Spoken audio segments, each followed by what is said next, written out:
Assalamualaikum Buya, saya ingin bertanya, apakah dosa zina yang pernah dilakukan seorang istri sebelum menikah bisa diampuni?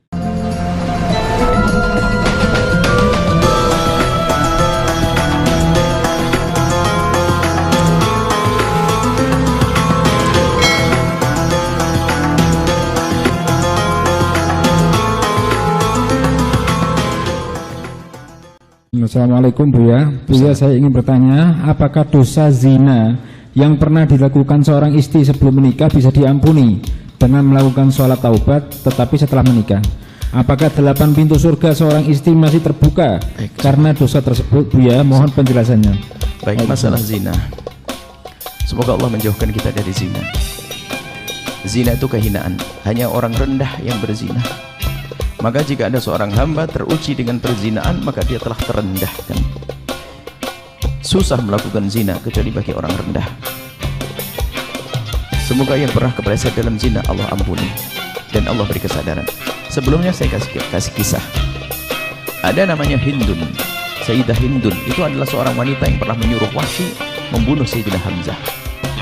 Membayar Wahsy, wahai Wahsy, bunuh Hamzah, karena begitu marahnya kepada Rasulullah dan dendamnya kepada Nabi Muhammad. Akhirnya Wahsy membunuh Hamzah. Dan begitu marahnya sang Hindun tersebut, sebelum masuk Islam itu dibelah dadanya Imam Sayyidina Hamzah dan digigit hatinya, sehingga digelari Hindun Akilatul Akbat, Hindun yang makan hatinya Sayyidina Hamzah. Tapi ternyata Allah yang Maha Kasih, pandangannya Hindun kepada Rasulullah berubah suatu ketika menjadi pandangan hormat, sehingga karena pandangannya sudah tidak pandangan musuhan dengan Nabi Muhammad, Allah kirim hidayah, Hindun masuk Islam. Di saat Hindun masuk Islam bersama para wanita datang ke Rasulullah. Di saat datang Rasulullah ingat Hindun. Nabi Muhammad menyapa, kau Hindun? Iya ya Rasulullah. Baik, kau datang dengan wanita semua dan kaum wanita? Iya Rasulullah, kami datang dengan kaum wanita. Baik, kalau begitu wahai kaum wanita, berbaiatlah kalian, berjanjilah kalian. Ya Rasulullah, berjanji apa ya Rasulullah? Berjanjilah kalian untuk tidak menyekutukan Allah. Kami berjanji untuk tidak menyekutukan Allah. Apalagi ya Rasulullah?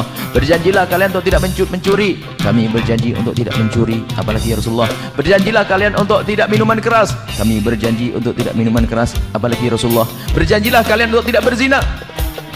Diam. Hindun mengangkat suara, ya Rasulullah, ataznil hurratu ya Rasulullah, apakah kebayang orang seperti saya melakukan zina? Kok suruh berjanji tidak berzina? Apakah kebayang? Bagi orang mulia susah melakukan zina. Wanita mulia susah melakukan zina. Baik. Akan tapi mungkin ada orang yang kepleset dalam zina. Artinya seperti itu. Jadi harus tahu kemuliaan diri. Susah melakukan zina. Nggak gampang melakukan zina. Karena seorang wanita yang melakukan zina, dia rela direndahkan, digagai, direndahkan oleh kaum laki-laki. Rendah tanpa harus dengan akad dan sebagainya.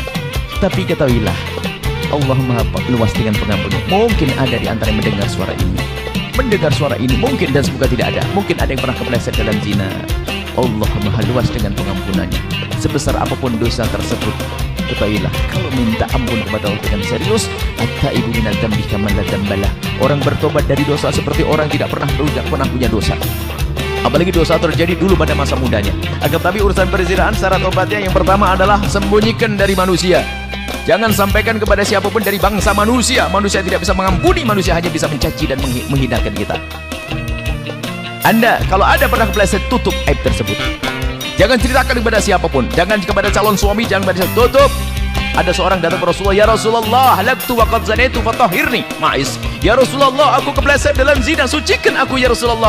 Nabi mengatakan, la'allaka lamasta. Mungkin kamu tidak sampai zina. Dialihkan Nabi, mungkin hanya bersentuhan saja. Tidak ya Rasulullah, aku berzina. La'allaka qabbalta. Mungkin kamu hanya mencium saja. Tidak ya Rasulullah, aku melakukan. La'allaka fakhatta. Mungkin di antara dua paha saja. Tidak ya Rasulullah, aku melakukannya. Baru setelah yang keempat, ditegakkan hukum kepadanya. Artinya apa?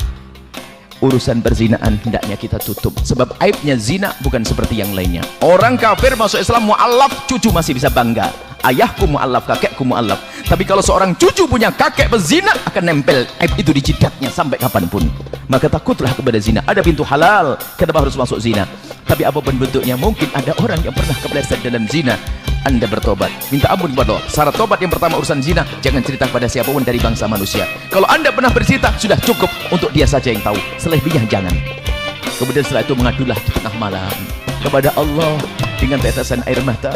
Sebab-sebab yang menjadikan Anda terjatuh zina, Anda jauhkan semuanya. Kalau Anda menyesal dengan sungguh-sungguh, maka ketahuilah at-taibu minadz-dzambi kaman la dzambalah. Orang bertobat dari dosa seperti orang yang tidak pernah punya dosa. Maka yang pernah kepleset dalam zina, jangan kecil hati, Allah Maha luas dengan pengampunannya. Dengan catatan kita memang rindu pengampunan dari Allah, mengadu kepada Allah. Sebanyak apapun zina yang pernah dilakukan, sebesar apapun dosa yang pernah dilakukan, maka ketahuilah kalau sudah tobat, Allah akan ampuni. Allah akan ampuni. Maka jangan gampang cerita tentang masa lalu yang busuk, masa lalu hina. Yang lalu biar berlalu. Menangis kepada Allah bisa diampuni katanya. Apalagi itu kejadian sudah lama.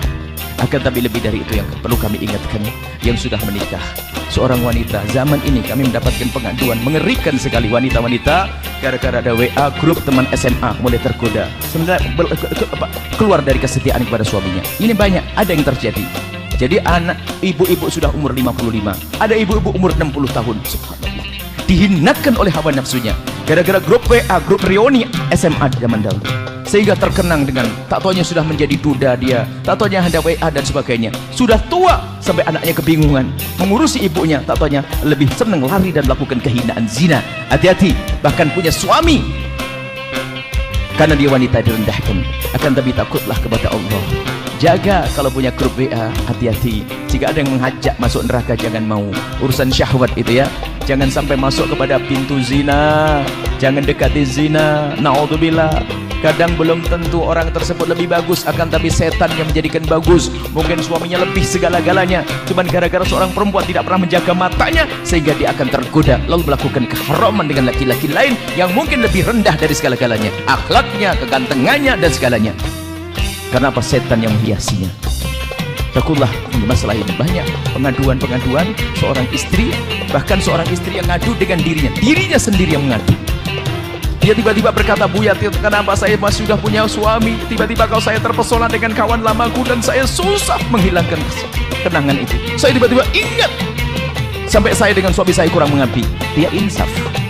Ngadu yang gak insaf, bablas dia dalam kehinaan. Begitu juga kaum laki-laki, hati-hati, jangan gampang melihat yang haram, menjadikan sebab di rumah kita tidak indah. Mata laki-laki yang sering nonton yang haram, film porno, ngelihat perempuan buka aurat dan sebagainya, itu menjadikan kurang semangat dengan yang halal di rumahnya. Mana dia telah dikuasai oleh hayalan-hayalannya yang tidak ada pada istrinya, dan itu menjadi sebab kurangnya keindahan dalam rumah tangga. Maka jaga mata kita, jangan masuk wilayah zina, jangan mendekati zina dengan nonton film-film kotor dan seterusnya. Inilah ya, insya Allah Maha Pengampun. Allah Maha Pengampun. Yang pernah kepleset dalam zina, segera ngadu kepada Allah, minta ampun, dan jangan ceritakan kepada siapapun dari bangsa manusia. Cukup antara Anda dengan Allah, selesai. Bahkan tidak disunahkan kalau seandainya ada negara Islam, tidak disunahkan kita ikrar untuk dicambuk dan dirajam, nggak disunahkan. Disunahkan untuk menutup. Kenapa?